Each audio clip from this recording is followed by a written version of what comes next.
Who is actually a part of this so-called Bilderberg group? Well, this is the old NATO alliance. So you're talking about the European presidents, Prime Minister of Canada, the sitting president of the United States, top 50, 60 CEOs of the world's leading corporations, American senators and congressmen, European commissioners, all of the European royalty, of course, is present. And finally, talking about as well the leading bankers, the International Monetary Fund, the World Bank, the European Central Bank, the World Bank, and finally they're joined, and we have a lot of noise. I hope you can still hear me.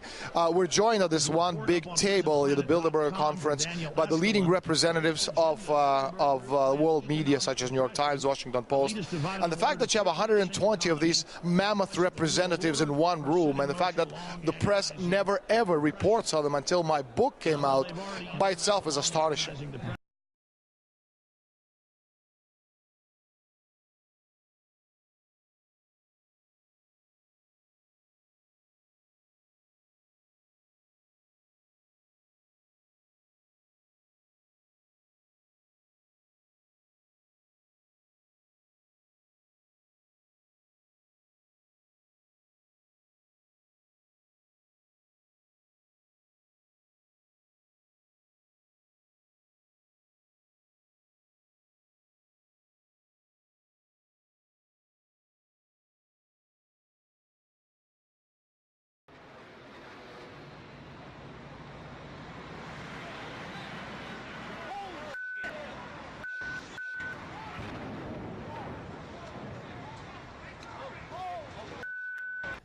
This video clip that we've just examined came again from the Naudet brothers documentary that was being filmed in the streets of New York City on the morning of September 11th.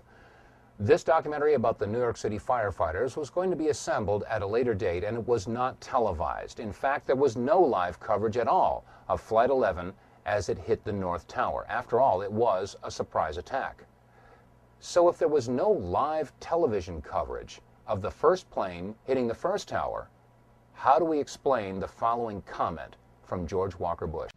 I was sitting outside the classroom waiting to go in, and I saw an airplane hit the tower of a TV. The TV was obviously on, and I used to fly myself, and I said, well, there's one terrible pilot.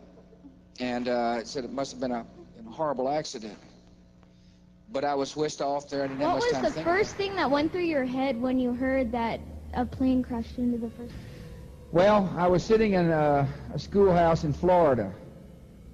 I'd gone down to tell my little brother what to do, and you can go ahead and sit down. Just kidding, Jeb. And it's the mother in me. Anyway, I was sitting there, and my chief of staff, well, first of all, when we walked in the classroom, I had seen this plane fly into the first building. There was a TV set on, and I thought it was pilot error. I had seen this plane fly into the first building. There was a TV set on, and I thought it was pilot error. I had seen this plane fly into the first building. There was a TV set on.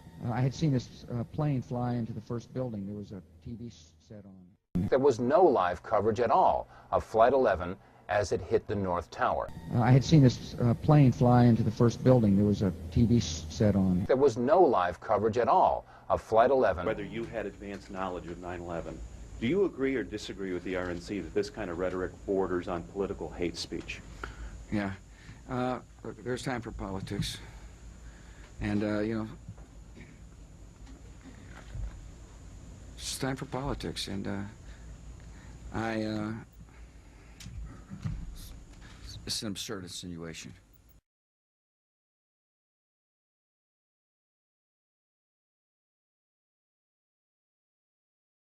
This is Sky News with Paula Middlehurst. Well, there have been extraordinary scenes in Berlin tonight as thousands of people gathered to hear Barack Obama deliver key foreign policy speech on his current European tour. The Democratic presidential hopeful laid out his vision for America's place in a new world order, saying he was speaking as a proud citizen of the United States and a fellow citizen of the world.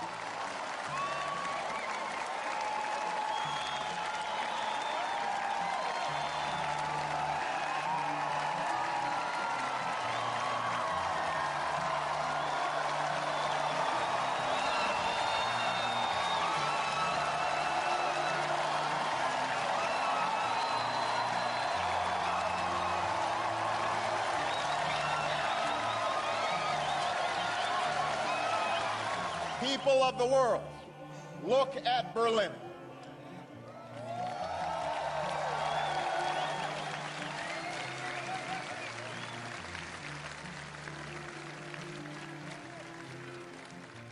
People of the world, look at Berlin. History proved that there is no challenge too great for a world that stands as one. There have been differences between America and Europe.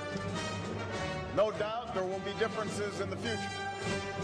But the burdens of global citizenship continue to bind us together. A change of leadership in Washington will not lift this burden. In this new century, Americans and Europeans alike will be required to do more, not less. In 2005, an arrangement between Canada, Mexico, and the United States was made. This arrangement, unannounced to the public, unregulated by Congress, merges the United States, Mexico, and Canada into one entity, erasing all borders. It's called the North American Union. You might want to ask yourself why you've never heard of this. In fact, there is only one mainstream reporter who has actually heard of and has had the courage to cover this issue. The Bush administration's open borders policy and its decision to ignore the enforcement of this country's immigration laws is part of a broader agenda. President Bush signed a formal agreement that will end the United States as we know it, and he took the step without approval from either the U.S. Congress or the people of the United States. It's a deal that few have even heard of. It's being done again by very few people at the very top on behalf of the investment class, but the working class of people, political officials across our country, from communities, from cities and so forth, they don't know anything about this. This isn't some trade agreement. It is a total removal of sovereignty from these countries, which will also result in a completely new currency called the Amero. Fall.